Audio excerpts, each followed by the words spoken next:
và này trên hạ ba con cung được cái lạnh sầm rã ấy mà tư chuyện một đo tầm ngày pram đấy ngày buôn là chuyện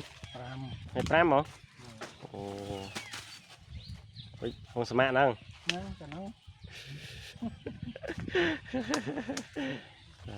con màu sẽ tụt và cứ công bông thầy nít trăng luôn mặt buổi tiên hái bà cứ mà hai để chỗ po san chi bà sân nơi vọt po thị han chi lơ bà lên nít bông thầy này hái bà bông là sẽ lông hái còn lông khởi bạt với hai bánh trắng ba chế ngày chăn rồi ngày ở kia ấy cứ ăn ai bạc sạch miệng bàn hai bà này bàn hai để chỗ po san chi nó có đa sáp mình sẽ lái mình qua mình cái kia mà này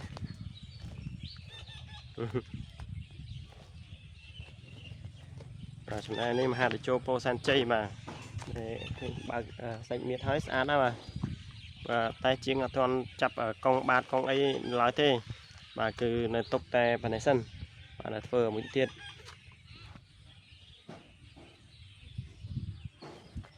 và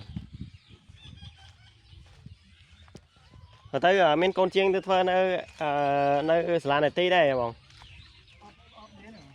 rằng à nơi đang thuê là nắng cái gì to hay nắng mạnh từ và làនេះគឺmấy chiêng thà nơi thuê nắng sắn ta đã hái ban từ thuê nơi khang vọt là này tí tiết và chẳng cứ dừng đừng rong chăm mơ thà nâng tranh như điên sátយ៉ាងណាទៅដែរមហាតេជោពោសាន់ជីដែលមានការកំងពុំជាងយ៉ាងត្រឹមត្រូវណាស់បាទគឺគណៈកម្មការទូកបាទគឺមានកំងពុំជាងមកស្អាតតែហ្មងបាទអញ្ចឹងយើងរងចាំមើលទាំងអស់គ្នាវែកនេះមកកូនមកកំពុងតែមកពីទិញសេកគេបាទឲ្យសេកប្រហែលវាឃ្លានបាទគឺទៅពីសេកបាទហើយនេះជាងឌីជាងឌីគាត់មកដែរបាទជាងឌីអ្នកស្រុកភូមិជាមួយខ្ញុំអញ្ចឹងក៏ថតគាត់ដែរបាទចាប់បាទអូដល់បាទជាងរាក់បាទបាទអត់ជ្រៅគេទេបាទ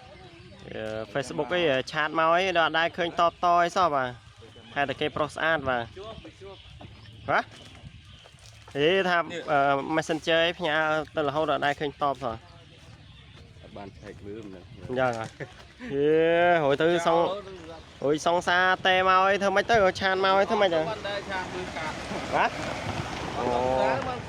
អូបាទជាងរាក់បាទថាអត់មានសងសាមានអីទេបាទឡើងតែដើរធ្វើទូកពេកបាទតន់គិតគូគ្រូសាយទេបាទពីណាយកបាទអញ្ចឹងសូម